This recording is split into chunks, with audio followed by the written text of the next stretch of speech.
Hola, ¿qué tal? Es un gusto que el día de hoy estén aquí conmigo, estén aquí con nosotros. Muchas gracias por su visita, muchas gracias por el like, a todos los que nos están visitando, todos los que están con nosotros. Les saludo desde donde quiera que nos estén viendo, la iglesia Getsemaní que está con nosotros, viéndonos, quizás al Instituto Bíblico también, Rubén J. Arévalo, donde estoy colaborando, estoy trabajando como director. También a los que ya nos están visitando, por ejemplo, Sandra, qué bueno que estás aquí, a Natanael, a Malena San Pedro, a Adiel Pérez, a Rosa Itzel, a Liz Morales, a todos los que están con nosotros. A Natanael dice un tema muy esperado, y pues yo creo que sí es un tema que necesita ser tratado desde la perspectiva cristiana, y eso es lo que yo quiero compartir con cada uno de ustedes. También le damos la bienvenida a Mariposa Amada, a Nay López, una amiga desde el Instituto Bíblico.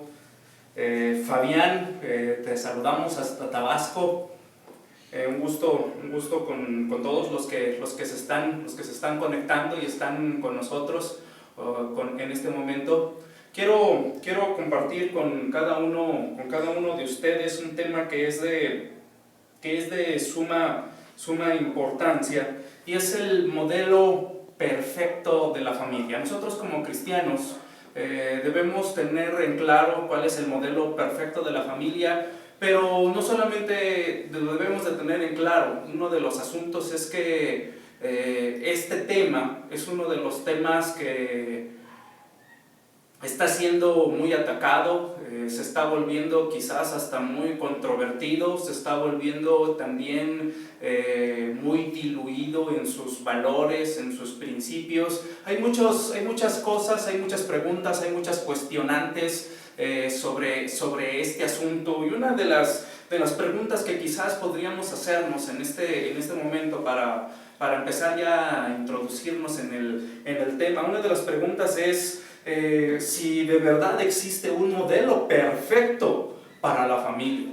¿Existe un modelo o pues cualquier modelo, cualquier cosa, cualquier enseñanza, cualquier lectura que hagamos va a ser nuestro modelo para la familia? ¿Hay un modelo para la familia realmente?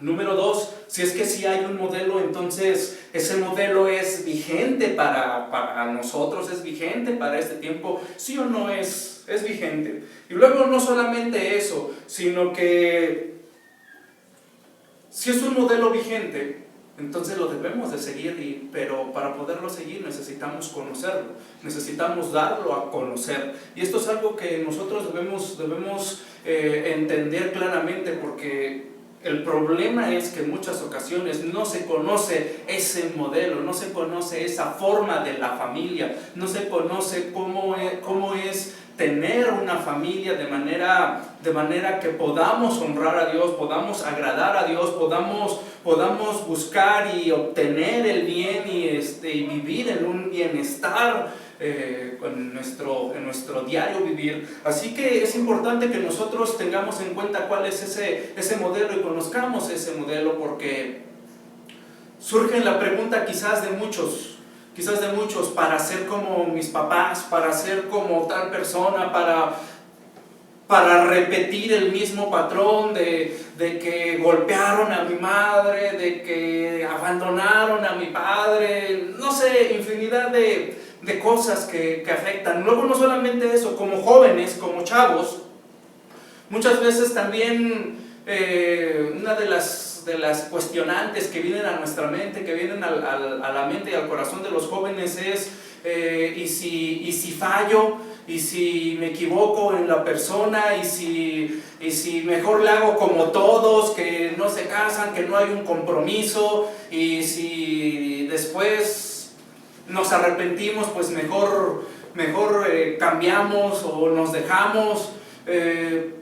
Empieza a haber muchas formas y estilos que hoy en día se empiezan a vivir, y nosotros debemos de tener en cuenta que el modelo perfecto sí existe, sí es real, sí es verdadero. Hay un referente para poder fundamentar ese modelo exacto, ese modelo correcto. Hay un referente exacto que nosotros debemos seguir, y nosotros debemos de ver y de perfilar nuestra vida, y debemos de perfilar nuestro próximo matrimonio como jóvenes, o si ya estás casado, ya estamos casados, debemos de perfilar nuestro matrimonio y nuestra familia hacia ese referente, y ese referente forzosamente tenemos que recurrir a Dios. Tenemos que recurrir a Dios. Y Dios es el referente principal de la familia, Dios es el referente principal del matrimonio, y en Él debemos de estar fundamentado precisamente este asunto de nuestra vida diaria y nuestra vida cotidiana.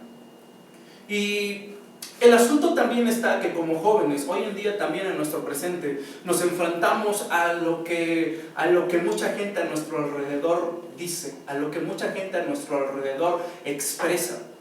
Y no solamente dice, expresa, muchos de esos son nuestros maestros, muchos de ellos son nuestros maestros en la escuela, muchos de ellos son personas que admiramos en la vida y que les seguimos. Y nosotros entonces ahí es donde nosotros debemos tener en cuenta que tenemos que recurrir a un modelo, a un único modelo, y ese es Dios. Ese es Dios. Pero esas personas a las que admiramos, esas personas que nos aconsejan, esas personas que nos enseñan, muchas veces están en contra de Dios.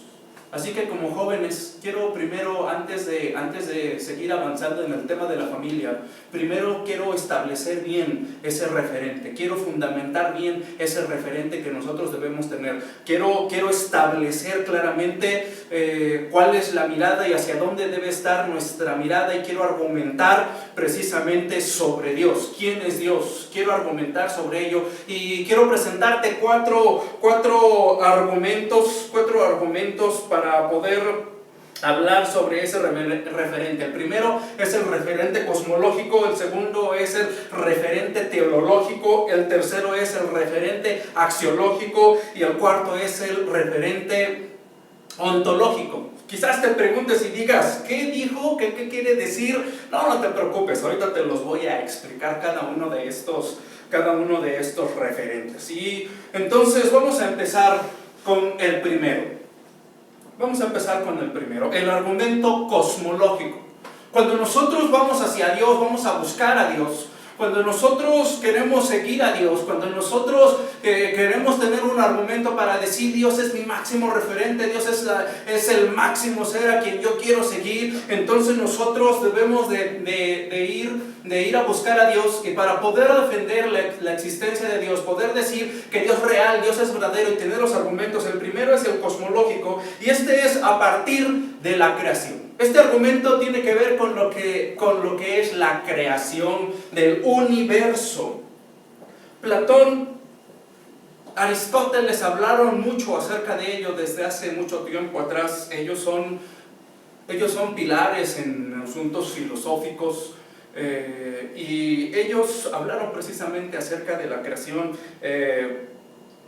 Hoy en día nosotros podemos ir a los libros y estudiar y ver y observar, no solamente a ellos, hay muchos otros filósofos y pensadores. Hablando de filósofos cristianos, pues tenemos a San Agustín, tenemos a Santo Tomás, tenemos a San Anselmo, tenemos a Descartes, tenemos a Leibniz, hay muchos otros. Hoy en día vamos a tener a muchos filósofos, muchos científicos, muchos cosmólogos que van a hablar que hablan referente al tema de la creación del universo.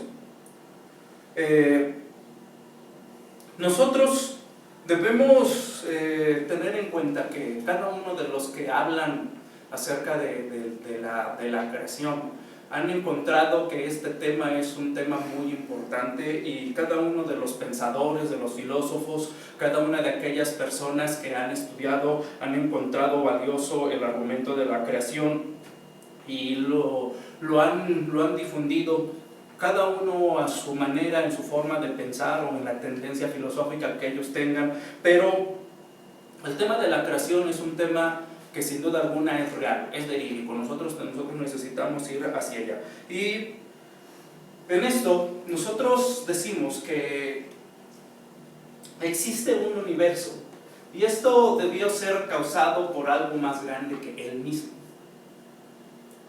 Por lo tanto, el universo tiene una causa.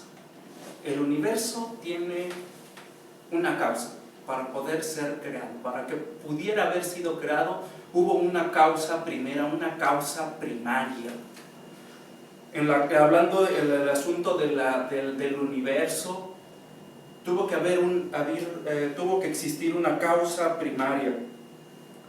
Si algo puede llegar a existir de la nada, una de las preguntas aquí sería: ¿por qué no vemos que esto suceda todo el tiempo? ¿Por qué no vemos que suceda todo el tiempo? Entonces nosotros debemos de hacernos esta pregunta y ver y observar a nuestro alrededor. Las cosas no aparecen de la nada, siempre hay una causa, siempre hay una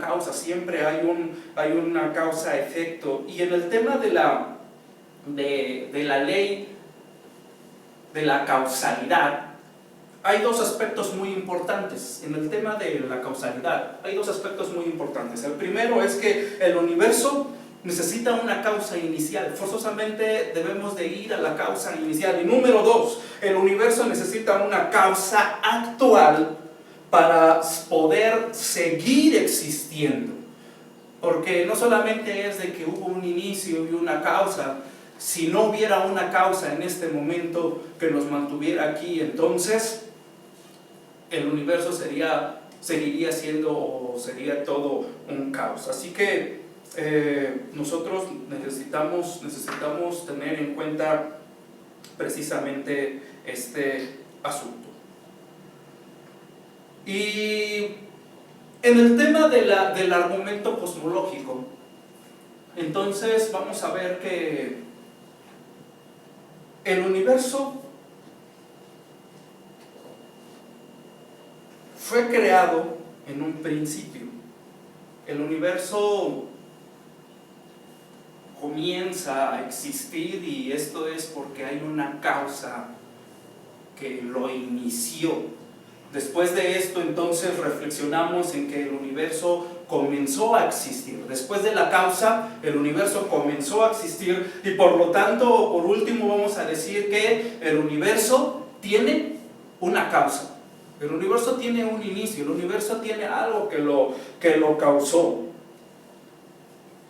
Y sin duda alguna podríamos decir que la causa es Dios. Pero hay algunos pensamientos y algunas filosofías acerca de este tema y son argumentos como que el universo es eterno, es infinito, que el universo nunca tuvo un comienzo, que el universo siempre ha existido. Hablando sobre esto, Carl Sagan dijo: el cosmos es todo lo que fue, todo lo que es y todo lo que será.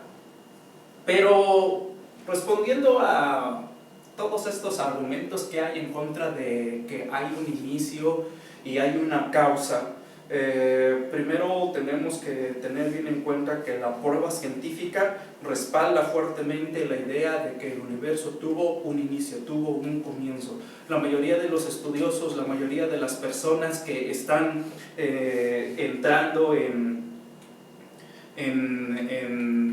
el estudio profundo y sincero del universo, llegan a la conclusión de que hay un comienzo. Por ejemplo, está la teoría del estado constante, y esto es que el universo produce átomos de hidrógeno de manera constante de la nada, y eso está difícil creerlo, que nada más de momento dos elementos necesarios y que eran los apropiados para que se creara todo el universo, es imposible. Es más fácil creer que Dios lo creó que creer todo esto. Número 2, tenemos ahí la teoría del Big Bang y tenemos la teoría de la gran explosión. Y a esto tenemos la ley de la termodinámica. Y en la ley de la termodinámica nos enseña y nos dice que el universo se está quedando sin energía reutilizable. La energía se está acabando poco a poco, quizás a pasos muy pequeños, pero se está acabando. Y el asunto está en que si se está acabando, esto quiere decir que tuvo un inicio donde empezó a partir y ahora va apuntando hacia un final. Por lo tanto, el universo no es eterno. Forzosamente tenemos que ir y pensar que en el tiempo hubo un inicio y hubo un final, y no se puede pensar, no se puede argumentar, no se puede decir, es que el tiempo es infinito hacia atrás y podemos remontarnos hacia momentos infinitos hacia atrás. Es imposible pensar en eso porque los momentos en el tiempo forzosamente deben ocurrir, deben pasar, pero todo tiene un inicio.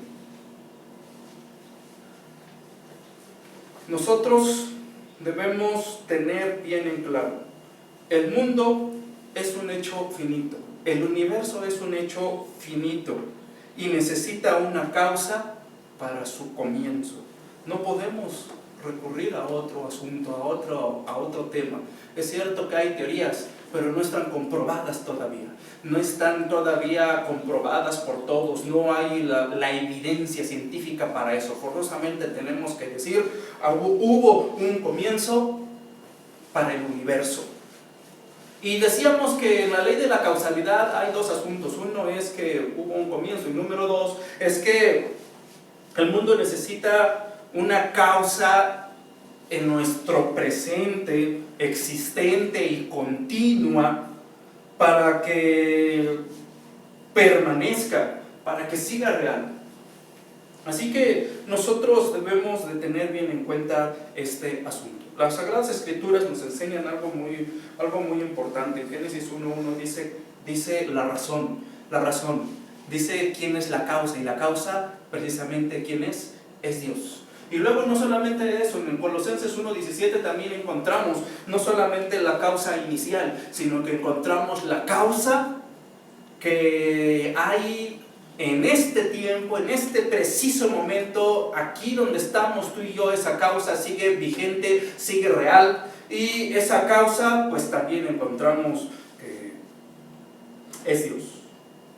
Así que nosotros entendemos, por lo tanto, que el mundo, el universo necesita una causa originadora y una causa conservadora. Y esa causa nosotros necesitamos ir a ver cuál es. Una de las preguntas elementales en este momento y en este instante es: ¿por qué hay algo en vez de nada? ¿Por qué hay algo en vez de nada? En un espacio vacío no hay un espacio vacío, hay algo allí. Entonces nosotros necesitamos comprender precisamente esto. Hay tres cosmólogos hoy en día en nuestro presente que dicen que cualquier universo que en promedio se haya estado expandiendo por toda su historia no puede ser eterno en el pasado, sino que debe tener un comienzo absoluto. Y aquí hay una frase muy importante que quiero enfatizar: un comienzo absoluto, un comienzo inicial, un comienzo que es completo. No es de que fue en parte, no es de que un pedacito tiene razón, no, es absolutamente completo ese comienzo. Y eso es algo que nosotros necesitamos entender. Y estos hombres dijeron esto, y uno de ellos añade algo más. Alexander Vilenkin dice: es imposible esconderse detrás de un universo eterno en el pasado, no hay manera de escapar. se tiene que enfrentar el problema de un comienzo cósmico. Forzosamente se tiene que ir a un inicio cósmico. Ahora, hablando entonces de que el universo tiene un inicio, hablando de que el universo tuvo una causa, hablando de que el universo tiene una causa no solamente generadora, sino que también conservadora, entonces nosotros debemos entender que el universo tiene una causa, y esa causa debe cumplir con 5 características. La primera es que debe ser sin límite de espacio. Número 2, que debe ser atemporal. Número 3, que debe ser inmaterial. Número 4, que debe ser no causada. Y número 5, debe ser inimaginablemente poderosa esa causa. Y aquí, sin duda alguna, con estas 5 características estamos describiendo a alguien, y ese alguien es Dios, el creador del cielo y de la tierra. Él es la causa por las cuales el universo hoy existe, por las cuales hoy nosotros estamos aquí. Dios es la causa. Dios es la causa de que tú y yo estemos en este lugar. Y Dios es el creador no solamente del universo. Si decimos que Dios es el creador del universo, entonces Dios es el creador absolutamente de todo lo que vemos a nuestro alrededor, de todo lo que vemos en este universo, de todo lo que se conoce y aún lo que no se conoce de este universo. Dios es el creador absolutamente de todo. Todo lo que veamos a nuestro alrededor fue creado, y fue creado ¿por quién? Por Dios.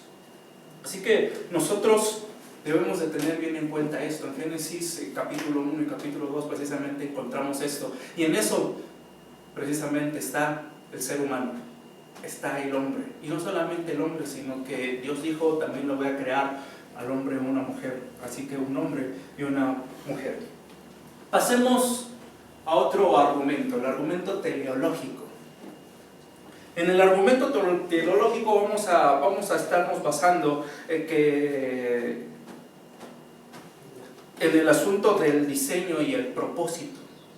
En el asunto del diseño y el propósito, ahí es donde nosotros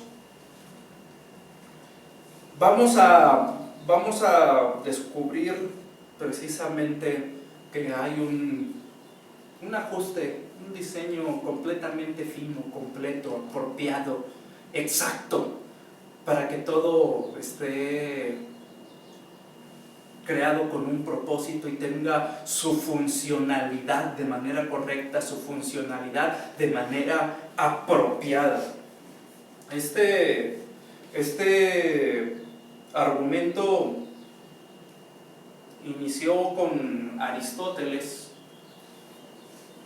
Y son cuatro asuntos importantes en este estudio teológico. Número 1 es la formal, número 2 es la material, número 3 es la eficiente y número 4 es la final, donde uno se hace las preguntas precisamente de lo que es, de cómo es, qué tan perfecto está, quién lo hizo y cómo lo hizo. Así que entonces nosotros aquí es lo que vamos a estar respondiendo, vamos a estar argumentando precisamente en este momento. El universo requiere de las condiciones y las circunstancias específicas y apropiadas para poder funcionar como está funcionando en este momento y para que la vida misma sea posible. Si nosotros no analizamos este asunto, entonces vamos a perdernos en alguna parte. Entonces nosotros necesitamos entender que el universo requiere de condiciones y circunstancias específicas, apropiadas, correctas, para que pueda funcionar y para que también la vida sea posible. Entonces nosotros necesitamos precisamente este asunto.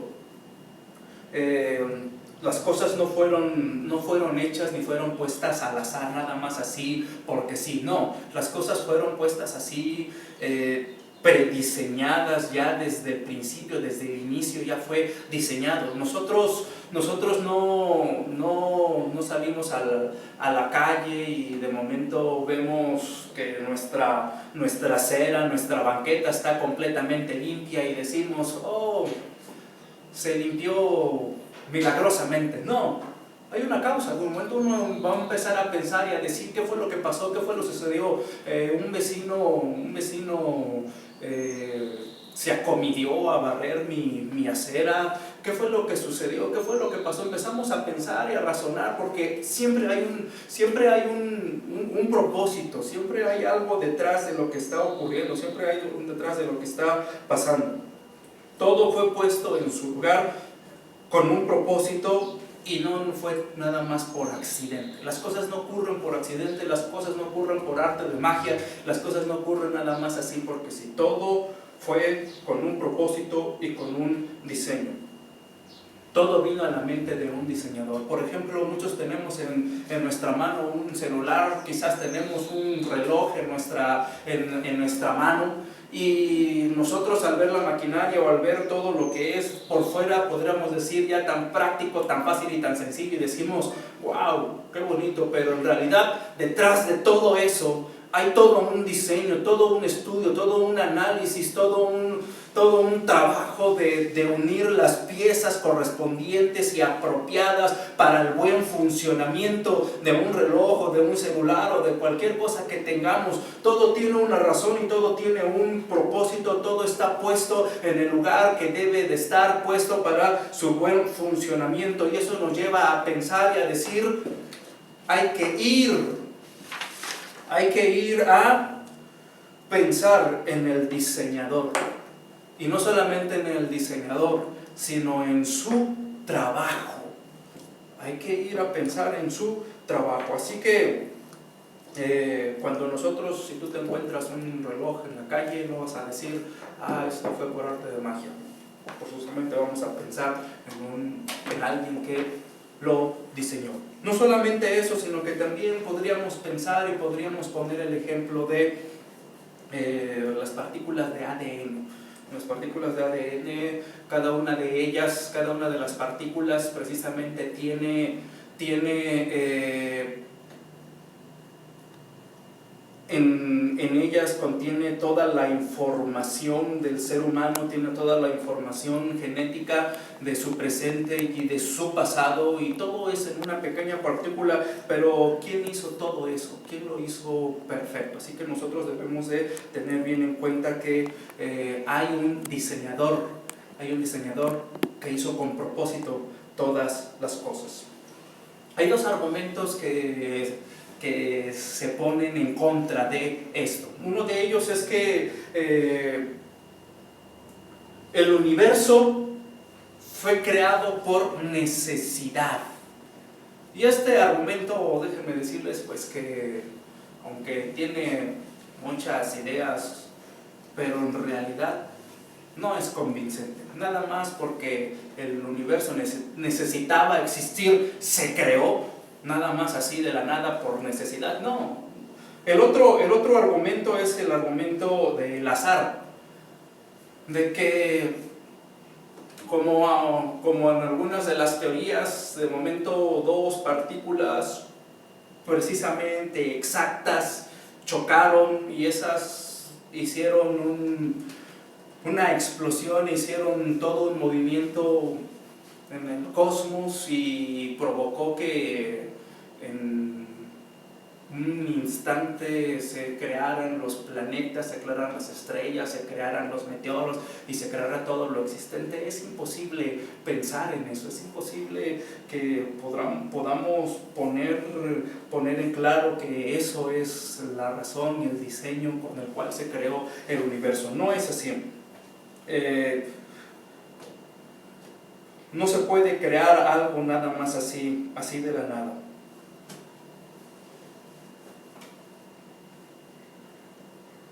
Nosotros necesitamos entonces tener bien en claro algo muy importante. El ajuste perfecto del universo ¿se debe a la necesidad, se debe al azar o se debe al diseño? ¿A qué se debe? Nosotros necesitamos poner bien en claro esto, y sin duda alguna descartaríamos en primer lugar la necesidad. No fue creado porque el mundo dijo necesito existir, no. El azar nada más porque de manera de azar se lograron juntar las partículas para poderse crear el universo, tampoco. Entonces tenemos que recurrir al diseño. Es interesante descubrir algo que dijo Stephen Hopkins. Él era un hombre ateo y es interesante lo que él dice. Él dice que el increíble hecho es que los valores de estos números parecen ser finitamente ajustados para hacer posible el desarrollo de la vida. Lo dijo Stephen Hopkins. Y estamos aquí leyendo algunos valores de los números que parecen finitamente ajustados para la vida, y alguien podría preguntar pues, cuáles son esos valores. Pues aquí hay algunos valores, por ejemplo la velocidad de la luz, la constante gravitacional, y ahí podemos seguir añadiendo algunos más de estos valores que son necesarios para que todo el universo esté funcionando de manera correcta y de manera apropiada. Todo tiene que mantenerse en la misma forma, tiene que mantenerse en la distancia correcta para poder seguir existiendo. El universo tiene que mantenerse a la distancia correcta. El universo, hay una teoría, hay un argumento hoy, y es que ese argumento dice que el universo se está alejando de manera constante. A esto se le llama la constante de Hubble. El universo se está alejando de manera constante, pero debe de tener un valor preciso, porque si fuera un poquito más rápido o si fuera un poquito más lento, produciría todo un caos en el universo. Así que esas constantes numéricas tienen que ser precisas. Si el universo se expandiera más rápido, todo se descontrolaría, o más despacio. También está el principio de la exclusión de Pauli, y esta dice que describe el orden de la estructura de los átomos para que puedan cambiarse y crear nuevos elementos. Sin esto no existiría la vida inteligente. Nosotros necesitamos darnos cuenta que todo lo que pasa, todo lo que sucede, y quizás aunque esté cambiando, quizás aunque se esté transformando, pero todo es parte de ese diseño inteligente, de ese ajuste fino. Todo tiene que ver con el creador y el propósito de aquellas personas. El universo fue diseñado de esta manera. El universo fue diseñado así, de esta manera, como la tenemos ahora. Paul Davies es otro hombre muy importante en asuntos científicos hoy en día, y él dice: para mí existe evidencia poderosa de que hay algo sucediendo detrás de todo. Parece que si alguien ha ajustado bien los números de la naturaleza para crear el universo. Y nosotros podemos ir a Salmos, capítulo 19, versículos 1 y 2, que nos dicen: los cielos cuentan la gloria de Dios, y el firmamento anuncia la obra de sus manos. Un día emite palabra a otro día, y una noche a otra noche declara sabiduría. Todo está perfectamente diseñado, tal y como es. Dios es el creador y diseñó absolutamente todo. Y hace un momento hablábamos de que Dios es el creador del universo, y Dios es el creador del hombre, y Dios es el creador de la mujer. Y en este tema ontológico, o en este argumento ontológico, decimos que Dios por alguna razón creó al hombre varón y mujer. Dios los creó así. Y esto es algo muy importante. En las leyes de la biología, la vida solo viene a través de la vida. Es la ley que Dios estableció biológicamente, y luego las especies se reproducen según su especie, y esas son las leyes que nosotros debemos de estar siguiendo. Hay un tercer argumento, y es el argumento axiológico. En el argumento axiológico vamos a ver todo el asunto de la ley moral. Este argumento parte de la ley moral, y el hombre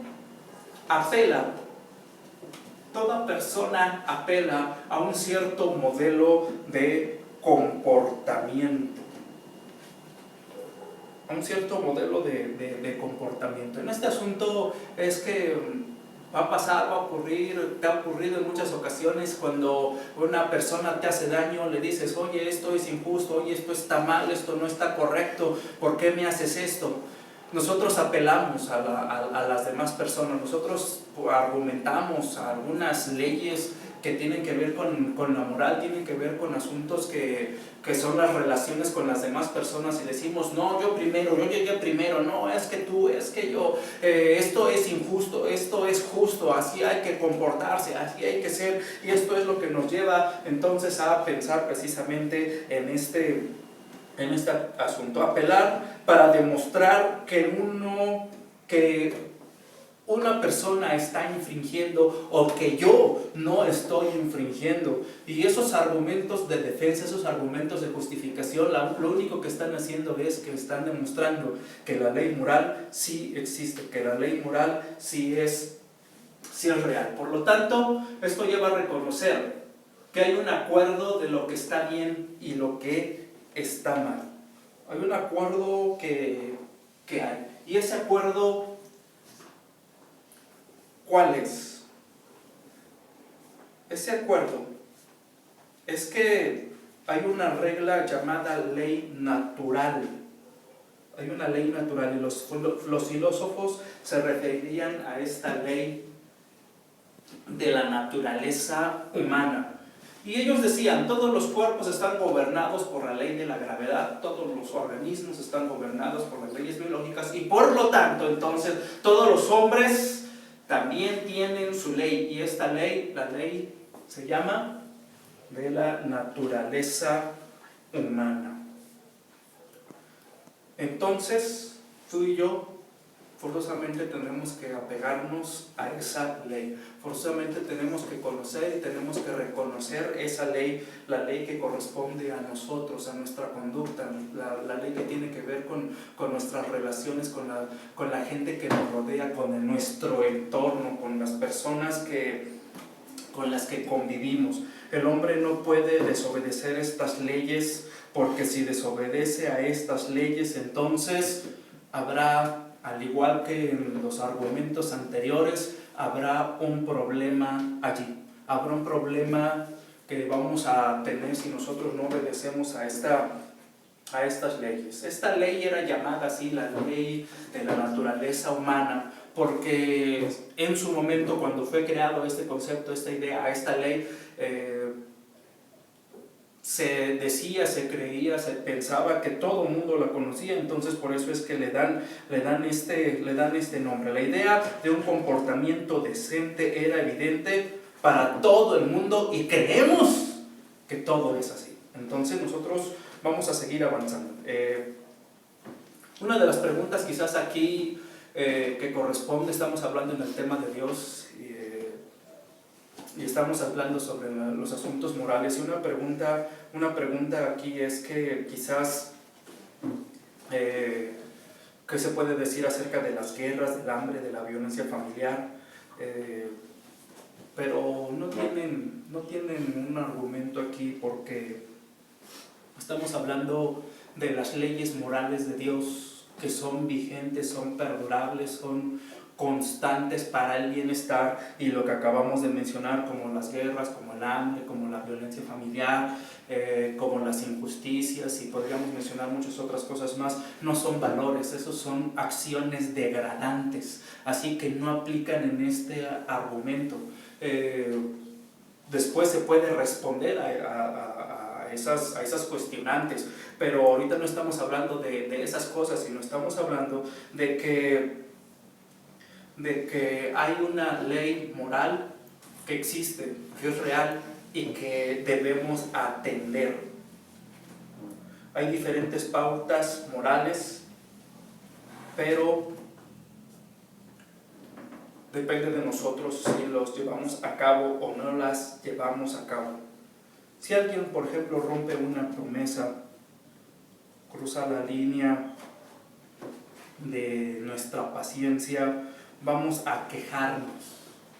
y estamos ya apelando a los asuntos morales, y así como este ejemplo podemos seguir mencionando muchos otros ejemplos más donde la gente, todos nosotros de manera natural apelamos. Por eso se llama la ley natural humana. Y aquí nosotros entonces, cuando lo empezamos a aplicar a Dios, decimos que la naturaleza de Dios proporciona el punto referente para el objetivo de los valores morales. Nosotros aquí necesitamos captar y entender este punto. ¿Cuál es el referente entonces para los asuntos morales? Si Dios existe, entonces los valores morales existen. Si Dios no existe, entonces no existen esos valores morales, y cada uno de nosotros podríamos conducirnos como bien nos pareciera. Cada uno se va a regir de acuerdo a su propia vida, a su propia moralidad, así que nosotros debemos de tener en cuenta precisamente este asunto. Dios es real, Dios existe, y Dios es el referente de aquellos valores morales. Dios es el referente. El atributo esencial de Dios es el amor. El atributo esencial de Dios es el amor. Y las Sagradas Escrituras enseñan, Jesucristo mismo dijo en una de sus frases cuando lo cuestionaron, ama a tu prójimo como a ti mismo. Y esto proporciona este concepto, este mandamiento, este valor moral que Jesús mencionó, ama a tu prójimo como a ti mismo. Esto nos proporciona la abnegación, nos proporciona la generosidad hacia los demás, nos proporciona equidad. Y este mismo valor moral de amar a tu prójimo como a ti mismo, esto rechaza, por lo tanto, la avaricia, el abuso, la discriminación, y podemos seguir añadiendo más cosas a esta lista. Entonces nuestro referente siempre debe ser ¿quién? Debe ser Dios. Para los asuntos morales, para este asunto nosotros debemos de ponernos en referencia a Dios. Ahora miren, otro de los argumentos que hay en este asunto en contra, y es que dicen que, por ejemplo, el ser humano es la evolución del hombre, el hombre es la evolución del animal, y eso no lo podemos aplicar y no podemos decir que fue cierto. Miren, los animales no tienen responsabilidad moral, mientras que nosotros como seres humanos sí tenemos responsabilidad moral. Entonces quiero decir que la experiencia sensorial nos dice que las cosas son reales. La experiencia moral, por lo tanto, entonces nos dice que los valores realmente existen. Y entonces llegamos a la conclusión de que los valores morales no es un asunto de preferencia, no es un asunto de decidir por mis propias experiencias, sino es una práctica que nosotros debemos estar siguiendo. Así que nosotros debemos de tener nuestro referente, que es Dios. Michael Ruse, otro filósofo, él dice: el hombre que dice que es socialmente aceptable violar a niños menores está tan equivocado como el hombre que dice que 2 más 2 es igual a 5. Entonces nosotros necesitamos entender que los valores morales existen, y si los valores morales existen, entonces Dios existe. Dios sí existe, y Dios es el creador. Dios creó a un hombre y a una mujer, y en el asunto del argumento axiológico, el argumento moral, entonces nosotros tenemos que decir que Dios estableció la forma en la que un hombre y una mujer se tienen que comportar para conformar una familia, hacerse un matrimonio y conformar una familia. Por último tenemos el argumento ontológico. En el argumento ontológico vamos a partir acerca del ser. Y en este tenemos algunas premisas que son las importantes en este asunto.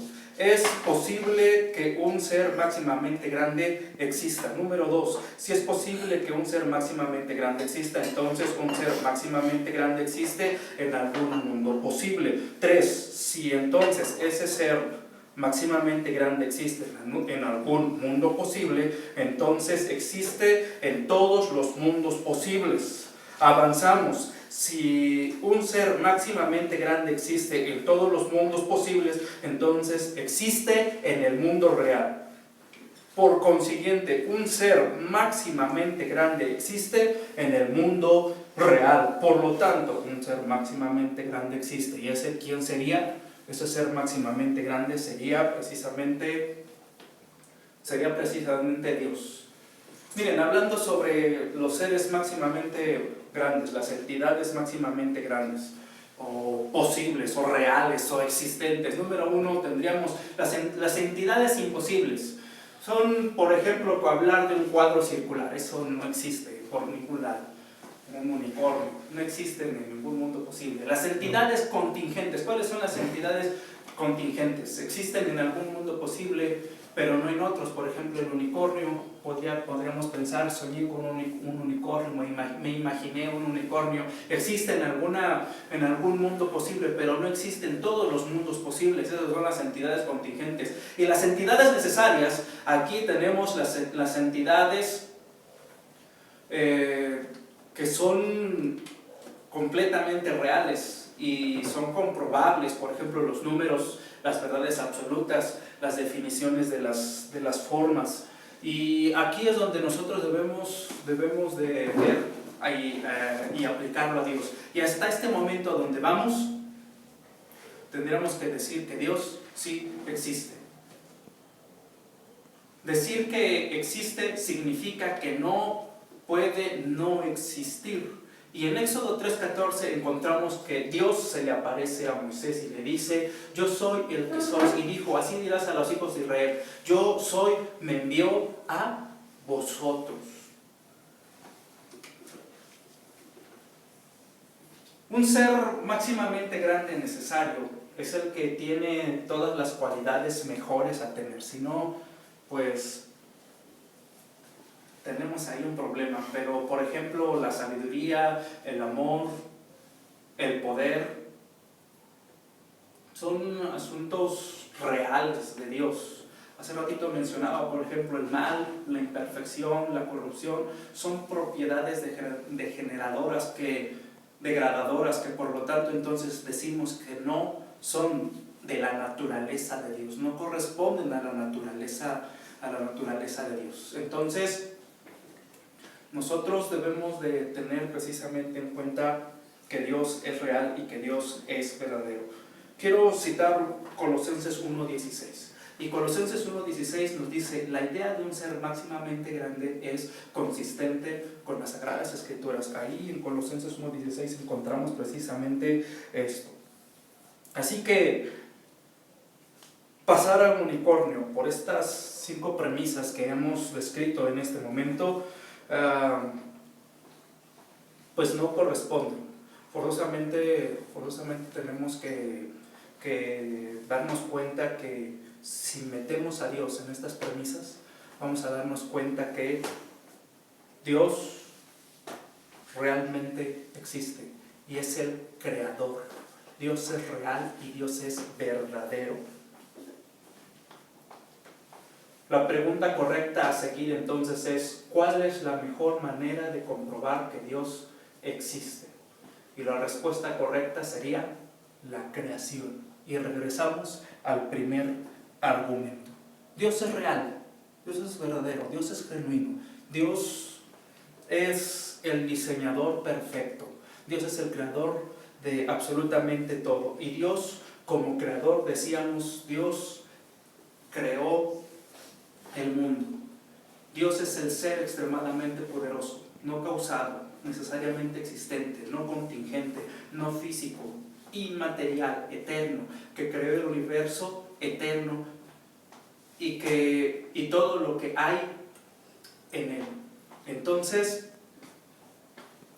estos son los argumentos para poder decir quién es Dios y todo lo que ha hecho. Ahora necesitamos, y quiero compartir con ustedes, el asunto que también es importante, y es que Dios es el creador, y en el tema de la familia, Dios es el creador del ser humano, Dios es el creador de la humanidad, Dios es el creador, como habíamos estado mencionando en Génesis 1:26, dijo Dios: hagamos al hombre nuestra imagen, conforme a nuestra semejanza. Hagamos al hombre. ¿Quién hizo al hombre? Lo hizo Dios. Dios es el creador, Él es el autor de la humanidad, Él es el creador de la humanidad. No podemos irnos a otro lugar, no podemos decir que venimos de la evolución, no. Dios es el creador y Dios nos hizo así. Hablando del diseño perfecto, Dios nos hizo así. Un hombre y una mujer. Ahí en las Sagradas Escrituras, en Génesis 2:24 habla, y es la primera vez donde encontramos a los dos, al hombre y la mujer. Y aquí hay algo bien interesante. En el hombre, en el texto hebreo dice Ish. Ish, esa es la palabra para describir a hombre. Y cuando nosotros vamos al diccionario, cuando nosotros analizamos la palabra Ish, está hablando a un hombre, que es un hombre que tiene que ver con asuntos varoniles, un hombre, no es mujer. Biológicamente en su cuerpo es hombre, por lo tanto todo en su ser completo es un hombre. Y para la mujer la palabra es Ishach o Ishak. Y entonces aquí encontramos que la palabra nos está describiendo a una persona, a un cuerpo que biológicamente es mujer, con todas las cualidades de una mujer. Dios creó al hombre y lo hizo así perfecto, al varón y a la mujer, y los hizo distintos, distintos en su cuerpo, biológicamente los hizo distintos, y Dios así lo prediseñó desde el principio. Dios así lo hizo desde el principio. No fue que le saliera por casualidad, no fue que le saliera nada más al azar, sino que Dios así lo diseñó específicamente. Dios así lo diseñó meticulosamente desde el principio, a un hombre y a una mujer. Y precisamente dice algo bien interesante en las Sagradas Escrituras, y nos enseñan que Dios vio al hombre y dijo: no es bueno que esté solo, por lo tanto le haré una ayuda idónea. Y creó a la mujer. No creó a otro hombre, creó ¿a qué? A una mujer, porque el complemento perfecto para un hombre es la mujer. Por lo tanto, entonces el matrimonio debe componerse de un hombre y ¿de qué? Y de una mujer.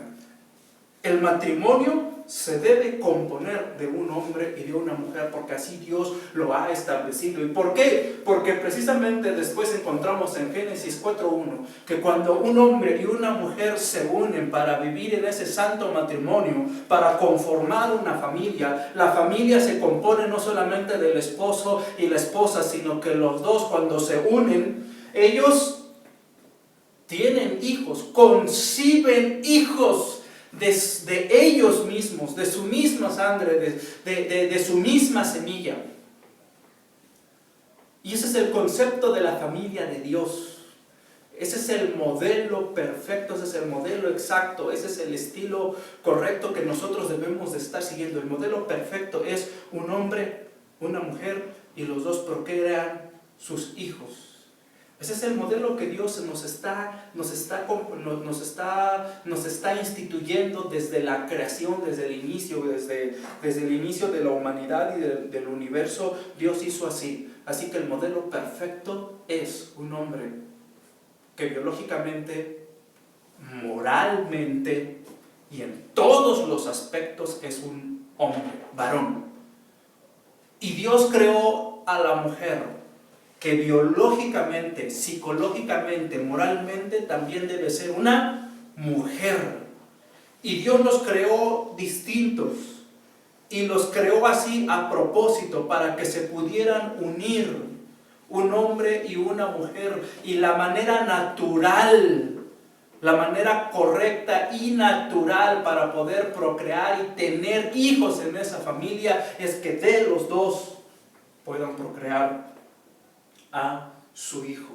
Entonces, el modelo divino para la familia es que el hombre deja a su padre y a su madre para que se unan a su mujer. Y los dos, el hombre y la mujer, sean una sola carne. Debe haber un compromiso. Es lo que nos está diciendo aquí, es que debe haber un compromiso, debe haber una responsabilidad que se debe tomar. Es una decisión que uno debe tomar de dejar todo lo que es la familia nuclear a la que pertenecemos para ir a formar otra familia. Así que no es nada más de que a ver si se puede y si fallamos, no. El asunto es de que se debe tomar ese compromiso moral, se debe tomar ese valor moral, se debe tomar esa fuerza para poder conformar la familia, nuestra familia. Entonces nosotros debemos de recurrir a este a este modelo perfecto de la familia establecido en las Sagradas Escrituras.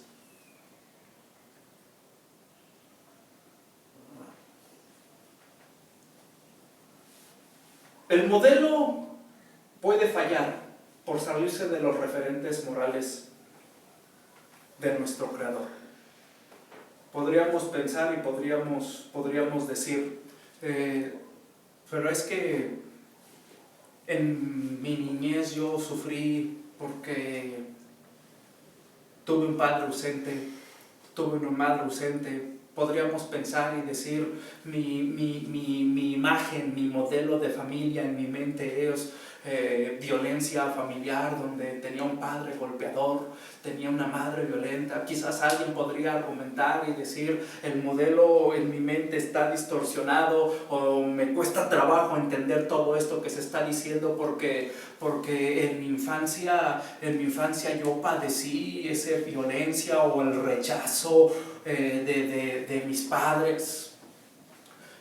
Quizás algunos de nosotros podríamos estar pensando, yo tengo un modelo distorsionado porque yo veo en mi entorno, veo a mis amigos, veo a mis amistades o veo a los jóvenes de mi edad que sin compromiso alguno están disfrutando la vida y hacen cosas y cometen cosas y pareciera que no les está pasando nada, pero nosotros debemos de darnos cuenta que no se trata de seguir a los demás, sino se trata de mantenernos en el modelo perfecto.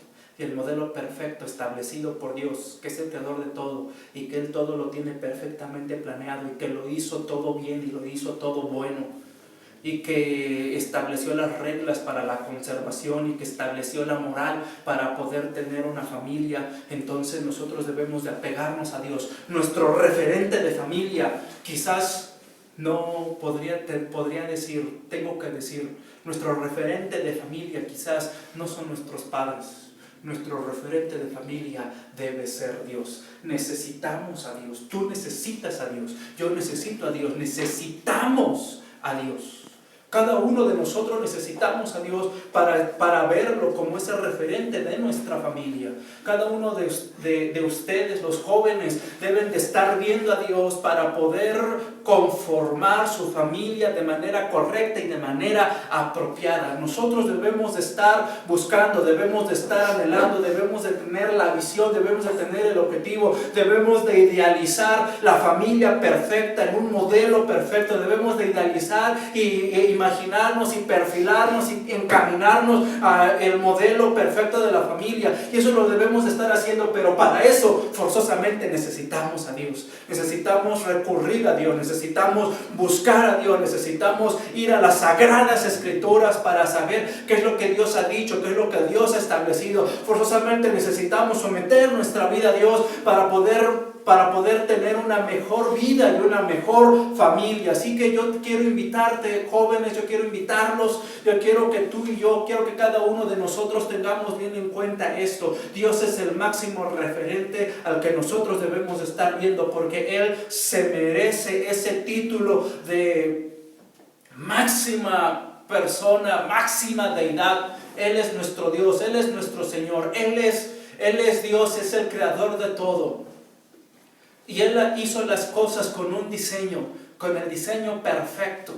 Y los asuntos morales son la forma para que podamos tener bienestar en nuestra relación familiar. Y Dios es el que debe ser ese referente máximo. Porque Dios es real, Dios es verdadero, Dios existe. Y por lo tanto, el modelo perfecto sí existe. Si Dios es real, entonces el modelo perfecto para la familia que Él ofrece es real. Así que yo quiero invitarte, joven, acércate a Dios, acércate a las Sagradas Escrituras, acércate a la iglesia, acércate a tu pastor. Recibe los consejos. Dios tiene grandes planes para ti. Dios quiere que tú vivas una mejor vida. Dios quiere que tu familia sea mejor. Dios quiere que tu futuro familiar sea mejor. Así que yo te invito a que tú reconozcas que Dios es real y que a quien necesitamos es a Dios. Quiero invitar para que tengamos en cuenta cada uno de nosotros. Debemos de seguir el modelo perfecto. Y el modelo perfecto que Dios ha establecido es Dios. Y Dios ha establecido que un hombre y una mujer se casen y que ellos tengan hijos. Y quiero presentarte a mi familia. Aquí está mi esposa, Sara Merari, y mi hija Zoe. Y nosotros nos esforzamos por agradar a Dios.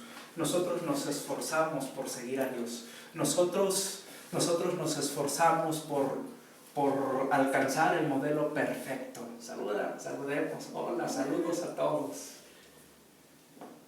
Que si hay luchas, que si hay problemas, que si hay aflicciones, sí las puede haber.